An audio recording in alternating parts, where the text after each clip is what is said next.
சென்னை தலைமைச் செயலகத்தில் தாவேக தலைவரும் முதலமைச்சருமான விஜயுடன் மதிமுக பொதுச் செயலாளர் வைகோ சந்திப்பு. தாவேகவுடன் கூட்டணி அமைப்பது குறித்து பேச்சுவார்த்தையில் ஈடுபட்டுள்ளதாக தகவல் வெளியாகியுள்ளது.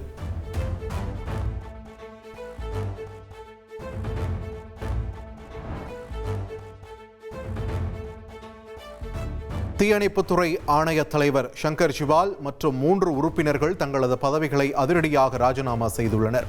ஆணையம் தொடங்கப்பட்டு 9 மாதங்களே ஆன நிலையில் அரசின் கோரிக்கையை ஏற்று விலகுவதாக அறிவிப்பு.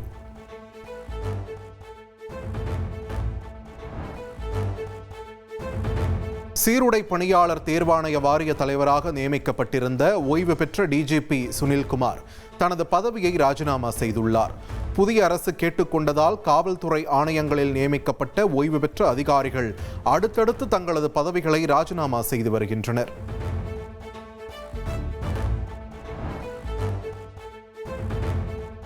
அதிமுக எம்எல்ஏ பதவியை ராஜினாமா செய்துவிட்டு தாவேகாவில் இணைந்த சத்யபாமா சபாநாயகர் ஜேசிடி பிரபாகரை நேரில் சந்தித்து விளக்கம் அளித்தார். ராஜினாமா குறித்து 7 நாட்களில் விளக்கம் அளிக்க சபாநாயகர் நோட்டீஸ் அனுப்பியிருந்த நிலையில் இந்த சந்திப்பு நடைபெற்றது.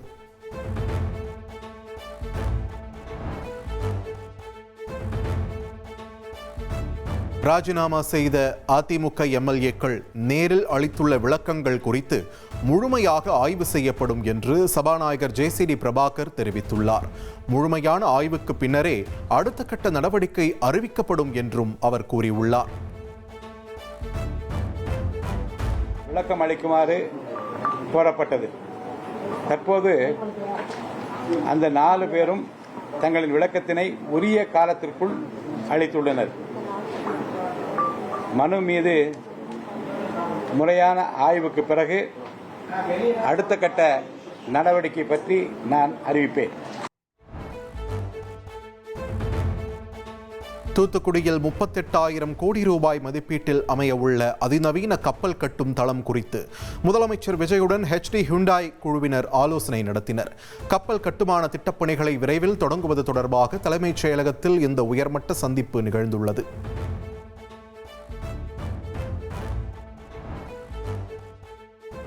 தாவேக அரசின் வெள்ளை அறிக்கை திமுக ஆட்சியை மட்டும் மையப்படுத்தியது ஏன் என்று தங்கம் தென்னரசு கேள்வி எழுப்பியுள்ளார். வெள்ளை அறிக்கையில் அதிமுக ஆட்சி விவரங்களை வெளியிடாதது ஏன் என்றும் வினவியுள்ளார். திமுக ஆட்சியை மட்டும் எடுத்துக்கொண்டு சொல்ல வேண்டியதற்கான காரணம் என்ன? இதற்கு முன்பாக இருந்த ஆட்சிகளை குறித்து, அந்த முன்பாக இருந்த ஆட்சியை குறித்து மறைப்பதற்கான காரணம் என்ன? அந்த ஆட்சியில் இருந்த நிதி விவகாரங்களை குறித்து சொல்வதற்கு என்ன தயக்கம்? ஒருவேளை யாரை காப்பாற்றுவதற்காக இந்த வெள்ளை அறிக்கையில் அந்த ஆட்சிகளில் அந்த காலகட்டங்களை எடுத்துக்கொள்ளவில்லை என்ற கேள்வி வருகிறது. வேட்புமனுவில் சொத்து விவரங்களை மறைத்ததாக முதலமைச்சர் விஜய்க்கு எதிராக தொடரப்பட்ட வழக்கை சென்னை உயர்நீதிமன்றம் தள்ளுபடி செய்து உத்தரவிட்டுள்ளது. தேர்தல் ஆணைய விளக்கத்தை அடுத்து எதிர்க்கட்சித் தலைவர் உதயநிதி ஸ்டாலின் மற்றும் தமிழிசை சவுந்தரராஜனுக்கு எதிரான வழக்குகளும் தள்ளுபடி செய்யப்பட்டுள்ளன.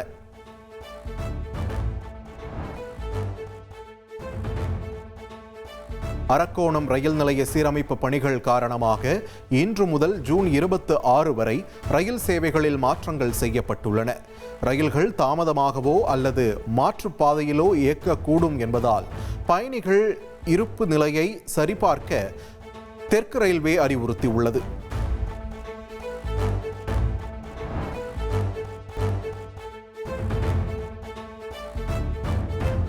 வறட்சியால் 20 அடியாக சரிந்த வைகை அணையின் நீர்மட்டம் முல்லை பெரியாறு தண்ணீர் வரத்தால் 28 அடியாக உயர்ந்துள்ளது. கடந்த 11 நாட்களில் 7 அடி உயர்ந்துள்ளதால் 5 மாவட்ட மக்களின் குடிநீர் விநியோக அளவு அதிகரிக்கப்பட்டுள்ளது.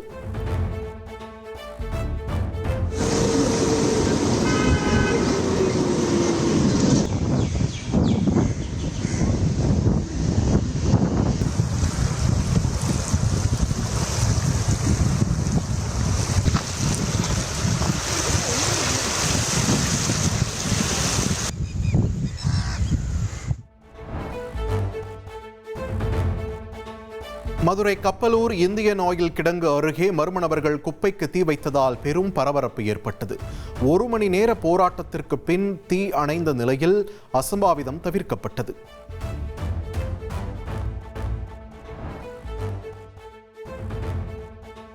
திருச்சி டிவிஎஸ் டோல்கேட் அருகே பொதுமக்களுக்கு இடையூறாக உள்ள டாஸ்மாக் கடையை மூடக்கோரி கம்யூனிஸ்ட் கட்சியினரும் பொதுமக்களும் போராட்டத்தில் ஈடுபட்டனர். நெடுஞ்சாலை அருகே அமைந்துள்ள மதுபான கடையால் தொடர்ந்து விபத்துகள் ஏற்படுவதாக குற்றம் சாட்டி மறியலில் ஈடுபட்டதால் போக்குவரத்து பாதிக்கப்பட்டது.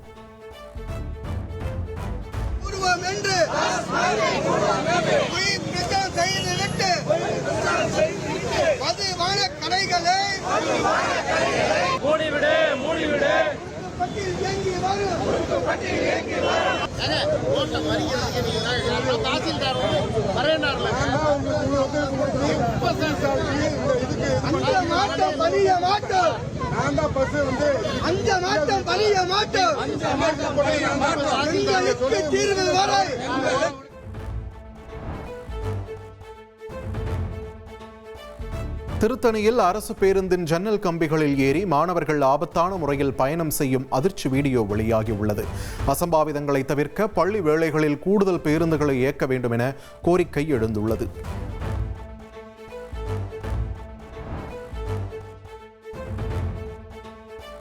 ஜார்க்கண்ட் மாநிலம் ராஞ்சியில் உள்ள RSS அலுவலகம் மீது மர்ம நபர்கள் பெட்ரோல் குண்டுகளை வீசிய சம்பவம் அதிர்ச்சியை ஏற்படுத்தியுள்ளது. சம்பவ இடத்தில் 2 பாட்டில்கள் பறிமுதல் செய்யப்பட்டுள்ள நிலையில் CCTV காட்சிகள் வெளியாகியுள்ளன.